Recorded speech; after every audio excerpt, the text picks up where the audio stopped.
Well,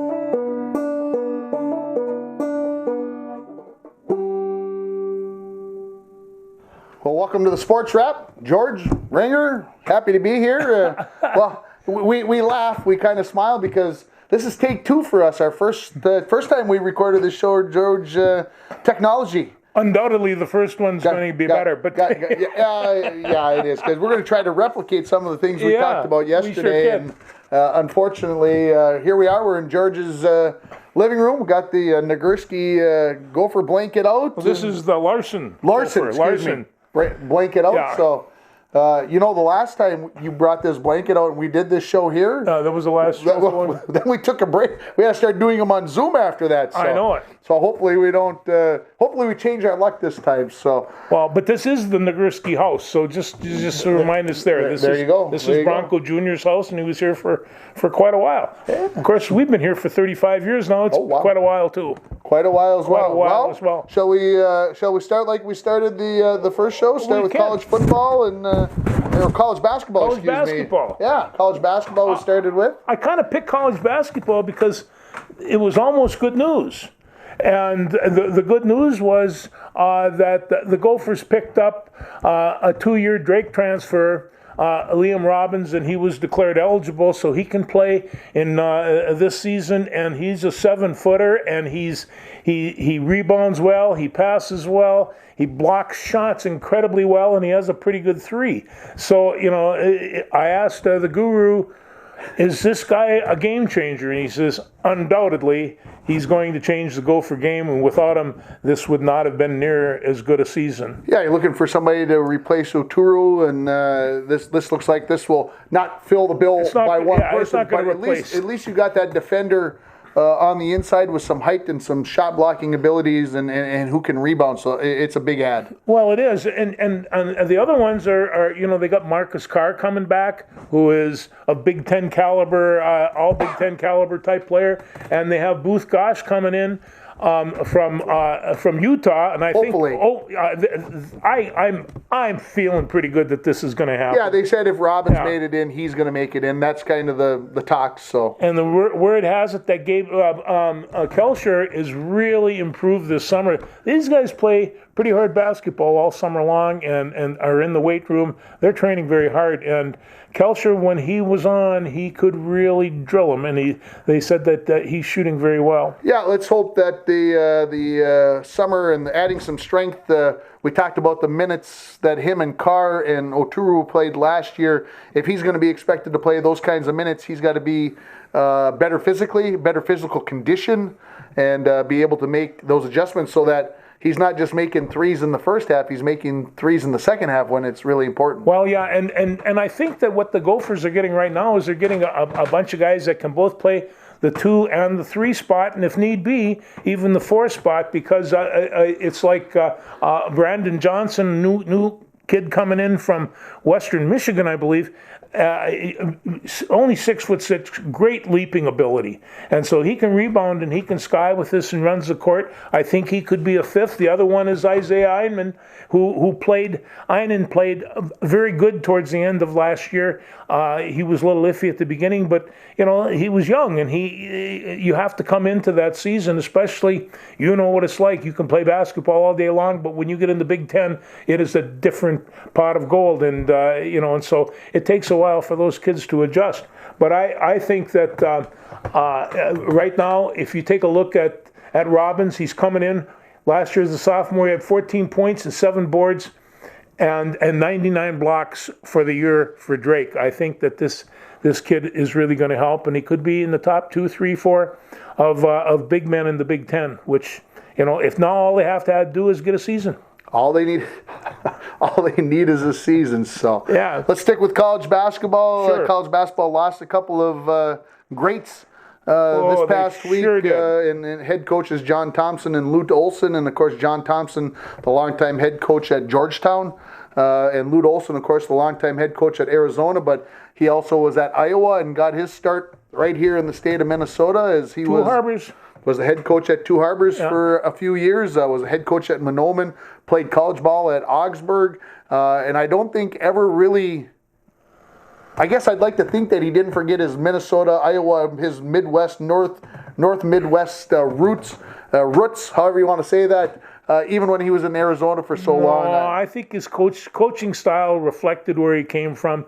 He had the kind of character that reflected where he came from. Even when they interviewed him, you could tell he was from Minnesota. So yeah, he's one of Minnesota's basketball favorite sons. No two ways about that. And of course, John Thompson at Georgetown, and the presence, the height that you mentioned, 6'11", and how would you even try to cross him? But he was such a proponent for his athletes, especially the African American athlete, and making sure that things were fair and these kids were given an opportunity to play at the next level with everything that went on there.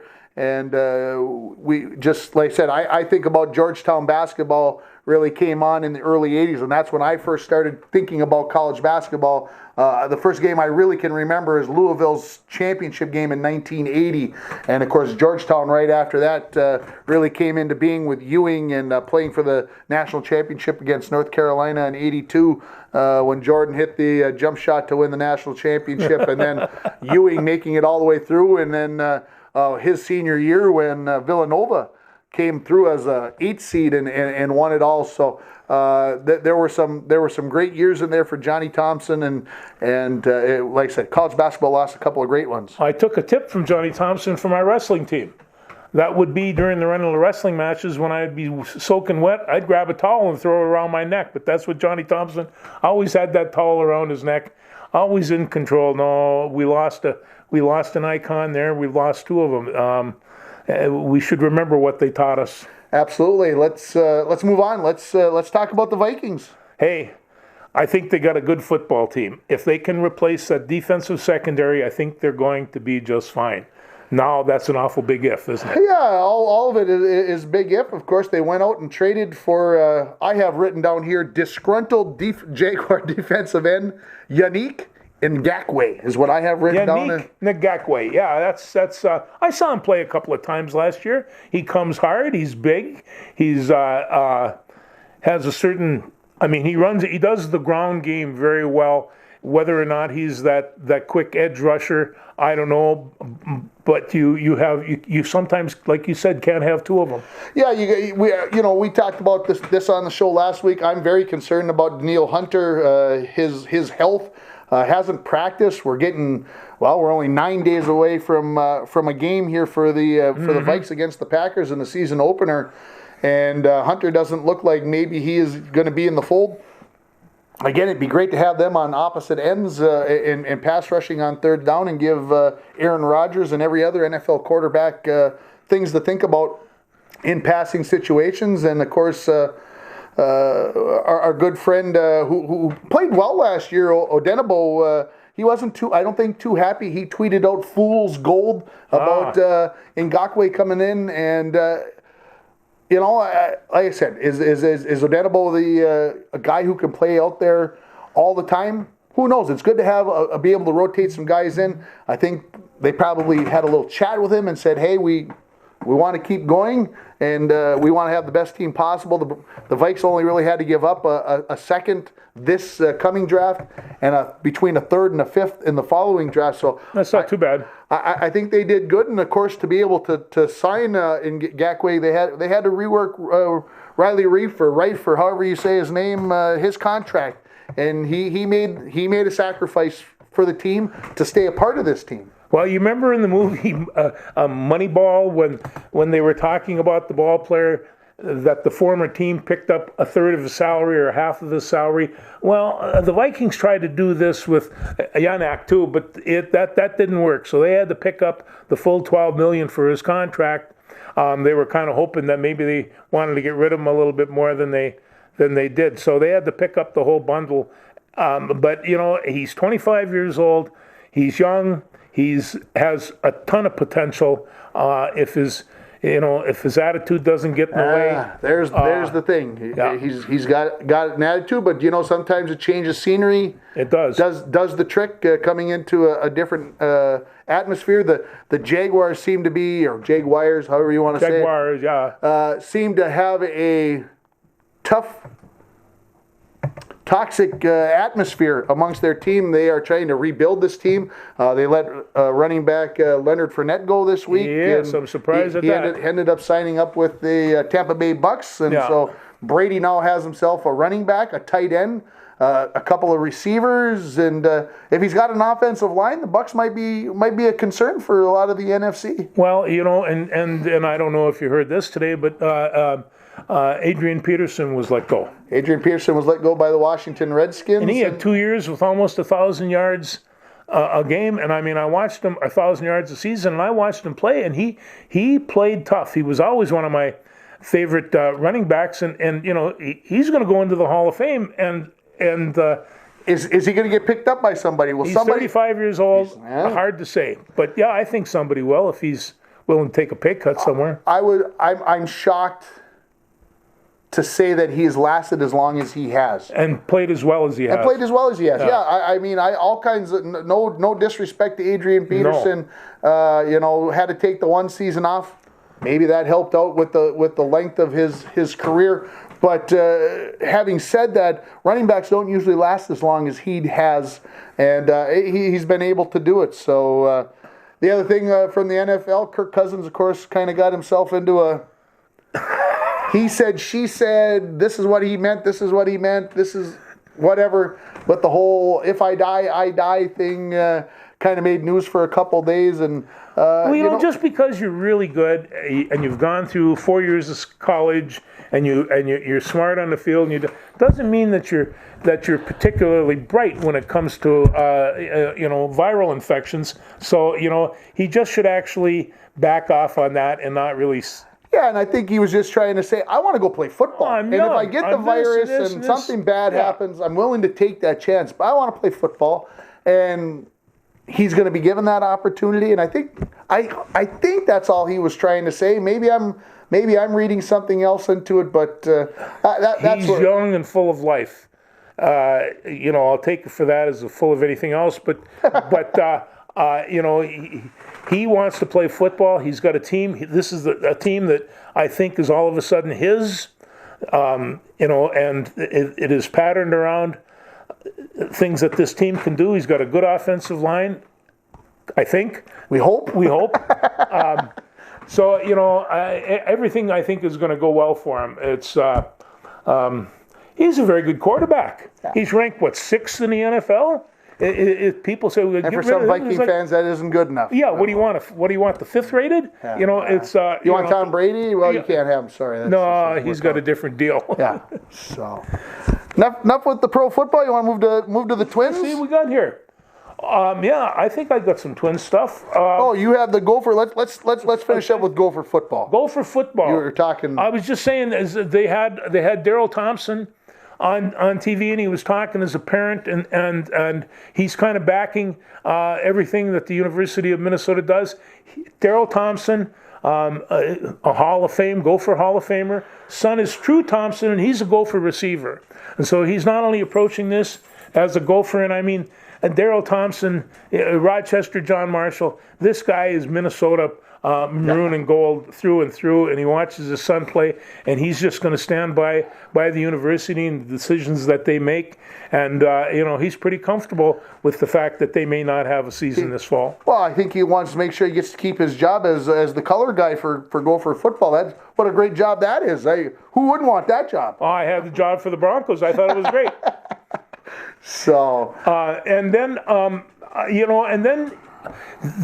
I just have to emphasize, there is so much money involved in this, and now you have President Trump calling Warren, Kevin Warren, to start football immediately, and it's just, you take a look and you think, I mean, I saw the opulence in action last fall at Indianapolis. There is a lot of money here. There's a lot of money involved, and the opportunity of Minnesota losing $75 to $77 million, and heaven knows how much Ohio State's going to lose, or Nebraska, or Michigan, or any of these really big stadiums. But we still have to do what's right by this, and we have to do what's right by the kids. Yeah, and I hate to say it's the Big Ten is definitely under pressure. I don't seem to be hearing the Pac-12 being under this much pressure, but maybe that's because where we live. But with the SEC and the ACC and the Big 12 planning to play football, and you've got a list of football games that are going to be played this weekend with Central Arkansas and UAB and Southern Alabama and Southern Miss and Mid-Tennessee and Army. And so there are teams out there that are going to go play, and I guess the Big Ten's talking about maybe starting at Thanksgiving. Yes, and playing these games indoors in some of these dome stadiums, and who knows? Waiting, is it the right thing? Obviously, there's the naysayers out there, the people who think that it's wrong, they should just go play football. I think there's people out there who are like they shouldn't play football. And we're going to find out what answer is probably right, I think, in the end. We will. That hindsight is always 20/20. It's tough to say. And Penn State is getting data right now that their infected students are coming across with myocarditis at a rate of like 1 in 5. And so this can be. I had an athlete one time. It's an infection of the lining of the heart. And it's rarely fatal, but it can be real inconvenient, and it can make you serious sick. And so and this is affecting an awful lot of these kids. And I don't care what age they are, kids can get infections. It's just part of the deal.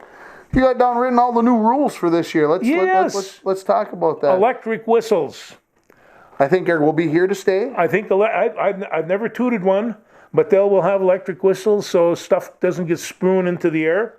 And when they go for the coin flip, only 2 captains. One from each team, One from each team, and they're going to go that far. And like 2 referees, I suspect. Jerseys can carry messages this year. You take a look at the creativity of a 20-year-old All-American halfback. It might be real curious as to what they're going to come up with. Well, and you would think that obviously they're not going to get this to put anything on there, but we'll see what happens. No, and I think they're going to be able to put. I think they're going to be able to use the number 0 too. I heard that. Okay. And I don't know, maybe they're running out of numbers. And then the reviews, because those reviews can go and go and go, and now they're going to try to limit them to 2 minutes, except if they're really crucial, which. I think the second part of that negates the first part of that, because I don't think that's, like we saw in the game today, an early play can determine a game. Yes, and absolutely. So, Yeah. And well, we can talk about review till we're purple or blue or red or green in the face, but it seems so inconsistent. We seem to see things on TV, and it seems like my eyes aren't missing this because they show it about 7 different ways, and you're kind of going, well, it's got to be this way, and then the guys in New York say, no, it was this, and the umpire was right, and it's kind of like... Well, in my day, we didn't have that. We just assumed that the referee was wrong and went on with the game. There you go. And I mean, and that was Coach Milosky. Coach, I know you taught me. And then, that when a player gets tagged for targeting, he's got to leave the whole stadium. He's got to go down, now he can remove his helmet and go sit with his team and doesn't have to leave the bench. If they're like an unsportsmanlike or a couple of doodads that can come about, they might throw you out. But for the most part, they're going to try to keep the targeting guys on the field. So just in case they're disqualified. Anyway, the other thing, and this isn't good news, but the NCAA furloughed 600 employees yesterday at their Indianapolis-based office. So things are shaky in the Big Ten, and I'm not a sure. lot of people. 600 people, and the place is just incredibly beautiful. I mean, this is the head office of the Big Ten. Yeah. It's pretty cool. Let's talk Twins. Minnesota. Of course, the Twins had a little tough stretch since the last time we were on the air. They ended up losing 6 games in a row. Get swept in Detroit. Lost the last 2 at Cleveland. That's 1/10 of the games. That's 1/10 of the games. I like the math. The guy, very good. Yeah, and you can't afford to lose them that many games. And of course, the Twins find themselves with a 22-16 record going into the Friday, into today, a game and a half behind Cleveland, and they got some players back this past week. They do. They got Michael Pineda, and they got Byron Buxton, and they got Josh Donaldson, and all of those players. He had immediate impact on when they came back. So the Twins sitting on a 2-game, well, I guess I could say it, a 3-game winning streak because they won the first game of the doubleheader just before we started 2-0. They need a big weekend. So, yeah, it would be nice if they swept the Tigers and kind of put the Motor City Kitties, and I know that's the Lions, but the Tigers are kitty. Anyway, put Motor City back where they belong and show them who's boss. And the Twins, scary that they only got 2 runs in 7 innings today, but they get a shutout, and that's a big deal. Dobnik was the starting pitcher in that first game of the doubleheader. So great job. The Twins now win 3 in a row, hopefully going back in the right direction. They even let Sano lead off. No kidding. Night. Yeah, where do they come up with these leadoff hitters? I mean, Big Max is out. Bodelli, Big Max is out for 10 days at least. But Bodelli said he hit so well against left-handed pitching, and they were going up against a left-hander, and so he thought if I can get him one more at bat. Unfortunately, Big Miguel struck out 3 times and went 0 for 5. He has a tendency to do that, but when he gets that fat barrel on the ball, that ball has a way to dance. Has a chance to and he is an incredible athlete. His timing still has to come for this season, but we had a couple of weeks ago. We had a scene of just what he was capable of, and he was swatting that thing all over the place. Yeah, and everybody has their ups and downs at the plate, no doubt about that. So, of course, Bert Blyleven finished up his 25 years of announcing for the Twins on Wednesday night, and that was, I think, came as a shock to everybody. And, of course, people went to Twins games with the fact that they were going to get circled. Circled by Bert. Circle me, Bert, and you are hereby circled became the rage. And for me, it's going to be, like I said, it's nothing against the Justin Morneaus or the Roy Smalleys of the world or Jack Morris, but listening to Twins baseball or watching baseball on TV, the Twins, it's Dick Bremer and Bert Blyleven, and he will be missed. And baseball for so many years was Herb Carneal, and John Gordon took over for him. And a couple of years later, it was John Gordon's gig, and so forth and so on. And Corey Provis has made it his job for the Twins on the radio, and like I said, but it's going to be. It was tough. Tough to see. We'll be tough without Bert. This is what Bert had to say. For 25 years, I've had the privilege to be part of the Twins broadcast team. Blyleven wrote in his Twitter, "Tonight, sad to say, will be my last Twins broadcast, but I will continue to serve as my role as special assistant for future years. I want to thank the Twins organization, Dave St. Peter, and especially the fans for your support over the years.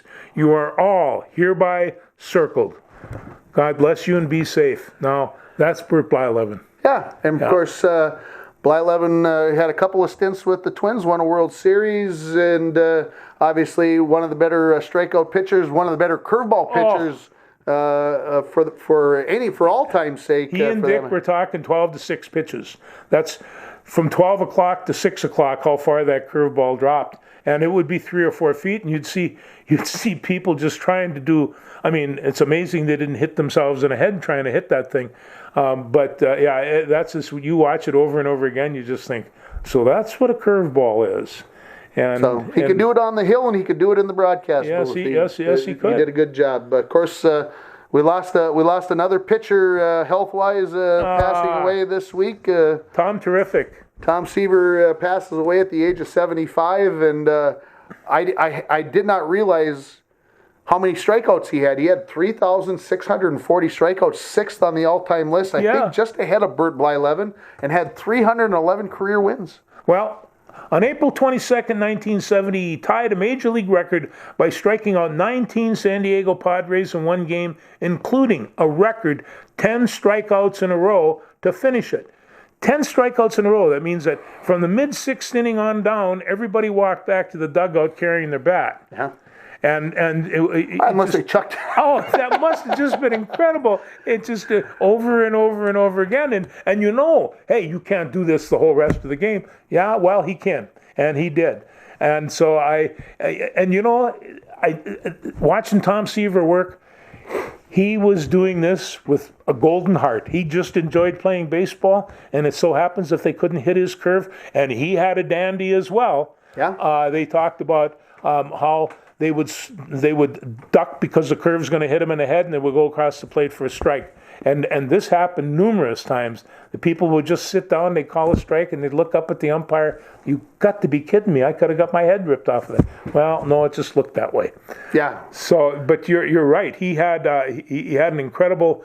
He won the Cy Young Award 3 times, and he had 18 complete games when complete. Well, you're going to find going to do 18 complete games now. No, nobody. So a real fine man, and the people in New York, they're going to miss the King of New York, as he was the greatest Met ever. Yeah, and I think about him as a Cincinnati Red because he was part of the Miracle Mets in '69, and I think I was born during that World Series if I do the math correctly on it, and so to me he was a Cincinnati Red. He was never he was good never, in that red hat, didn't he? He never was a Met, and I know he was, but in my brain that's just the way that it was. No, so. And I'm a Cincinnati fan, so yeah, I liked it when he moved over there, and I know he had a nice career right to the end, and he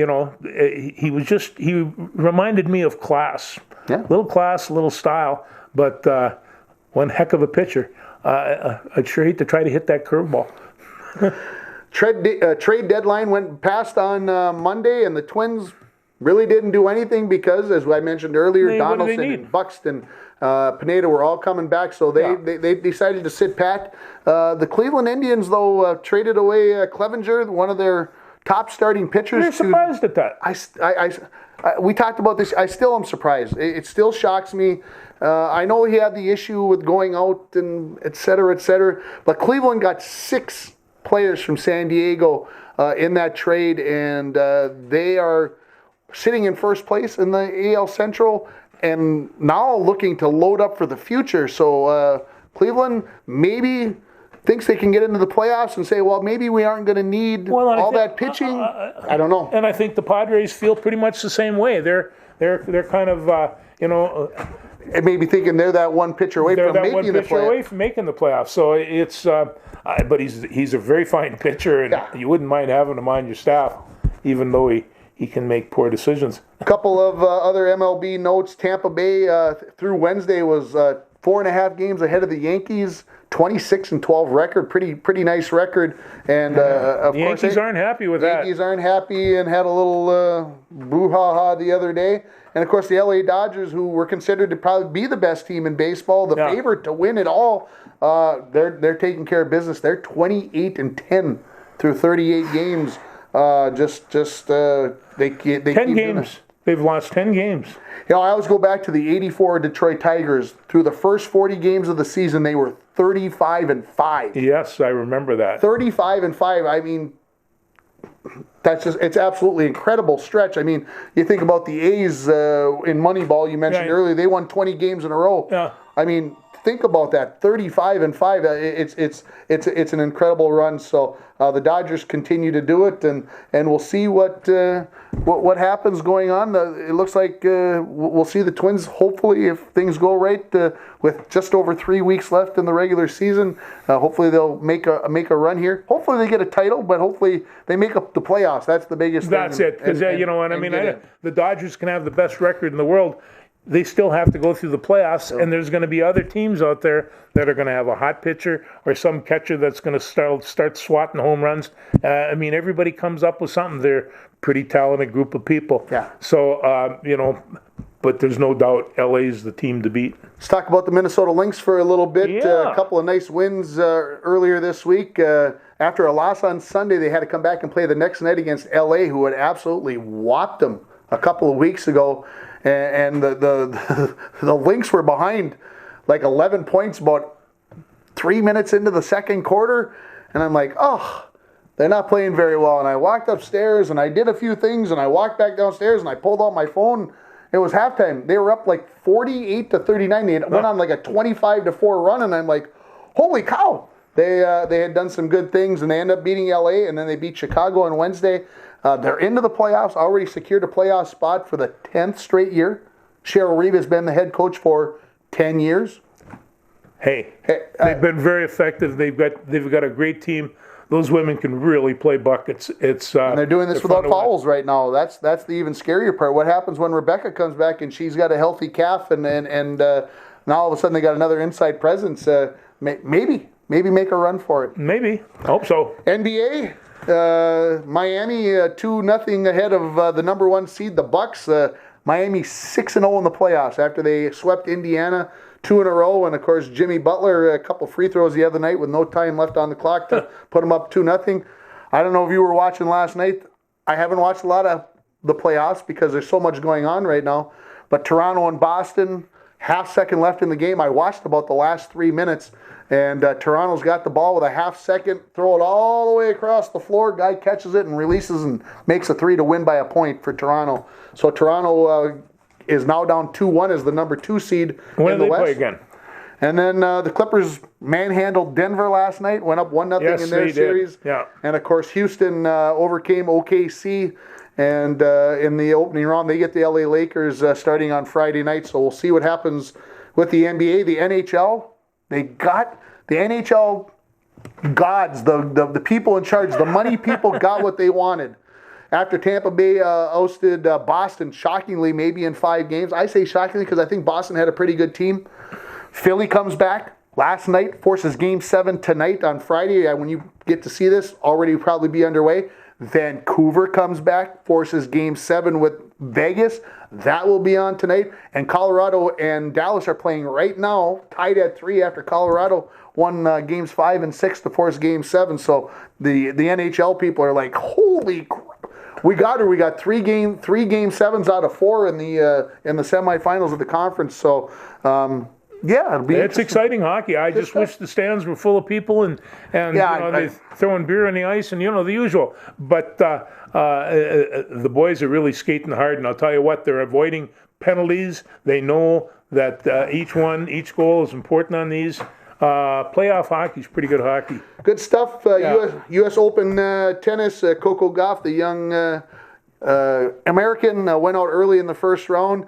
There's been some other upsets in the women's, but probably the big thing, Serena's through to the third round, and they're already talking that she's got maybe an easy walk to the finals, and they're hoping that she'll get Grand Slam championship number 24, which would tie the all-time record for any tennis player.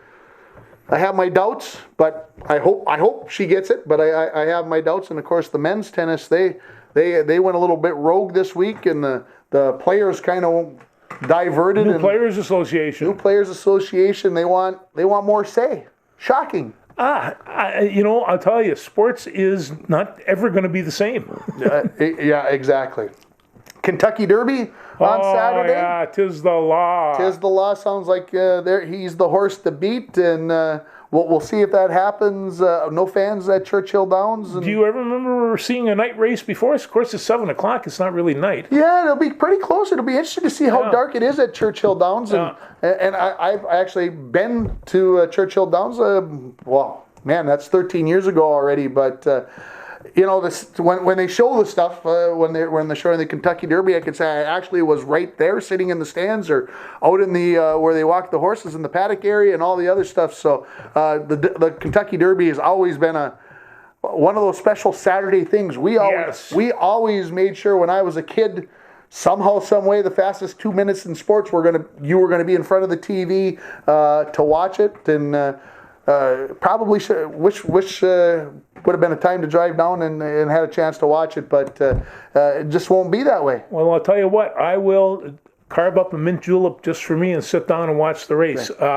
I'm not crazy about mint juleps, but you have to grab the occasion. Well, and NBC is going to squeeze it in between hockey and or golf and hockey tomorrow night. So about 6 o'clock, 6:15, I think, 7 o'clock Eastern time is when the Kentucky Derby will go off.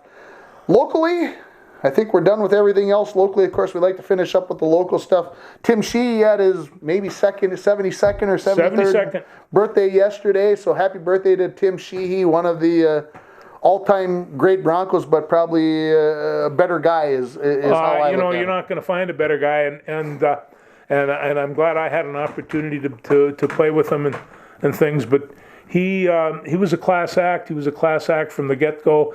Everybody wanted to go down and play hockey at the U of M, but he had a different journey in mind, and it paid off. He's got his jersey retired over at Boston College, and that was a very good place for him to go. And he cut his own swath through Boston. Played in the 72 Olympics along with a couple other Broncos. Left area and Huffer. Yeah, good times there. Bronco girls swimming team. I shouldn't say diving because there's no diving. Swimming team got their season underway this week with a 60-34 win at Northeast Range Ely. JJ McBride, new head coach, gets a win in her first meet. Traveled to Hibbing on Thursday, ended up losing by a score of 97-60. No surprise there. Hibbing, very, very good girls swimming program. Lots of kids always getting those extra points where the Broncos probably don't have as many swimmers that way. So a good showing there. Cross country team for the Broncos have their first meet going on as we tape this thing right now. They are down in Eveleth for a meet there, and I had a chance to talk to one of their senior runners yesterday, and I asked her what the thoughts were, and they've got hopes to do some good things. The girls team wants to shock the world, for lack of a better term. But if Paul Jelly had his way, they wouldn't shock the world till late October. Don't show your cards too early, Paul. That's what I call him. But he's got some girls who can run, and it'll be interesting to see what happens. Paul's carried through with a solid Bronco cross country tradition, especially amongst the girls, and they've done very, very well. And Paul's run that program. There's nothing like having a coach there year after year after year to measure the consistency. Yeah, so, retired from teaching and stayed with the coaching. So he's one of the good ones, and we're happy that he's still doing what he's doing. Still plugging, you bet.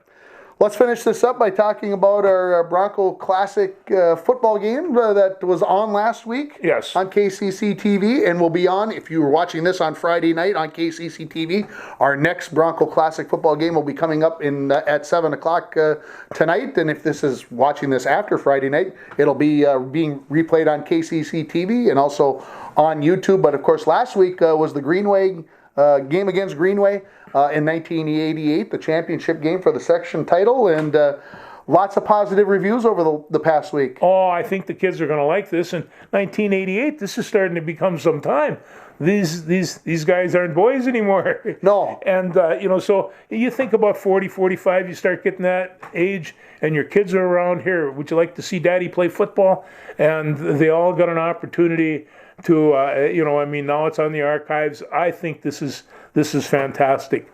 But the Greenway game, anytime you can go to Greenway and pull out a win, especially a second championship, especially after they give you the thumping beginning in the season, and it was just, you're beating Ray Tumberland, who in my mind was as good a coach as there was in the range.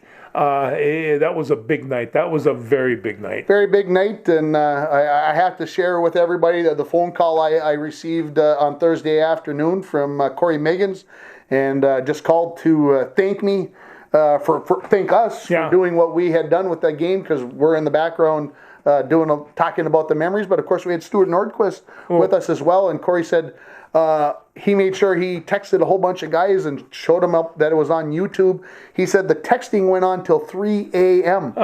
Because they were so listening to what Coach had to say, and did he really say that, and talking about the bus ride over and everything else. And so a lot of the people that I talked to just said it was so much fun to watch. They enjoyed it and are looking forward to the games. The one tonight is going to be from 1992, the section championship game that was played at UMD against Proctor. And you'll get a chance to watch that one either on KCC TV or, again, you can see it on YouTube. It will go up on Friday evening. So, again, we're going to be running through a series of games throughout the fall to kind of replace. Bronco fans, you don't want to miss this one. This has a group of football players like you won't believe. Sammy Hardwig, Manassa, Aaron Ginner, the whole bunch of them are in there. This is a very, very good team. Chad Larson's on there. It was a fun team to watch, especially going down, beating Proctor at UMD. How much fun is that? So yeah, I don't think we're giving it away what happened. No, yeah, no. You know, it's so to me it's. And I always called Ned Seegert's was a fake kick. Yeah, yeah. And you don't get to really see that on the tape, but again, look it up on YouTube. Go to KCC-TV and on YouTube, search for that, and you'll be able to find the games. You'll of course be able to find this show, and if that's somehow you watch it, obviously that's great stuff. So, well, what else do we have coming up after this for Bronco Classic? Bronco Classic. Well, football. Next week we're going to have Hutchinson from the '93 in the rain. States in the rain. And then we'll go to 95, section semifinal game against Denfeld, and then we'll move up to 99, and we're going to just keep progressing through a few of the seasons, but we're not going to be jumping back and forth. We're going to keep progressing so people can kind of anticipate maybe what's coming up for games. So we'll kind of keep the games a secret a little bit along the way.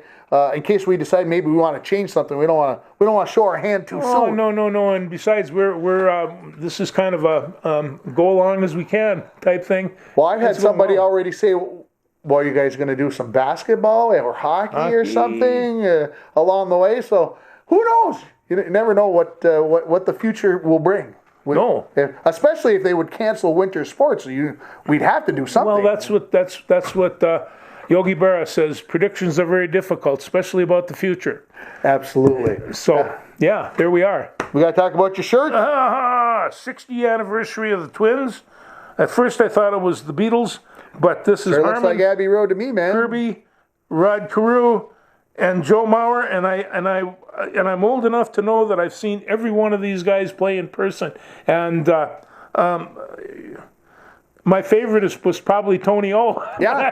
He's not on there. But there's a great bunch of people. They had a big story about Tony O's injury in the Minneapolis paper there a couple weeks ago, and I had to stop reading it because I didn't want to hear any more about the knee hitting the sprinkler head. And yeah, I've heard it forever and ever.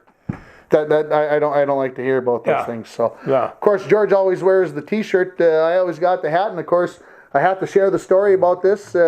The Beloit Snappers hat here, the turtle that's on the front, if you can't quite tell what that is. And I always tell the story. That is a great logo. The Beloit Snappers were the Class A affiliate for the Twins many years ago.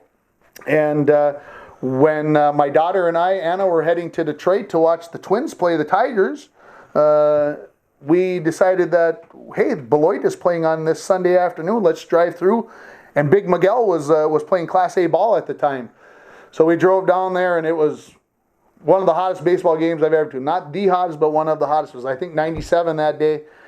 And Miguel didn't do anything too fancy for the first part of the game, but he came up in the 8th inning, down 3-2 with a runner on, and he deposited one over the left field fence to give the Beloit Snappers a 4-3 win. And I thought, I'm seeing the start of greatness, and now here we sit in 2020, and we kind of sit there going, we're on the edge of greatness, possibly. I really think he is there. And I think it was Patrick Royce who said a couple weeks ago, if he'll start to learn that he's got to hit to all parts of the field. Don't try to pull everything, Big Miguel. Hit it everywhere. Oh, when they shift that field over, but still, when he could hit it 450 feet in the air, I don't care where they shift. It's but he's got a very big bat and a very, very welcoming one when he's warm. Absolutely. And then I just have to say, after watching last week, Nelson Cruz is still my favorite baseball player on that team. For 40 years old, that's kind of like you got to stand up for senior citizens. I'll stand up for Nelson Cruz. Stand up for Nelson Cruz. Yes. Doing a great job, really is, for the Twins. So. Yes. Anything else? No. I guess I don't. Good enough for this week, folks. We'll see you next week. Thanks, everybody.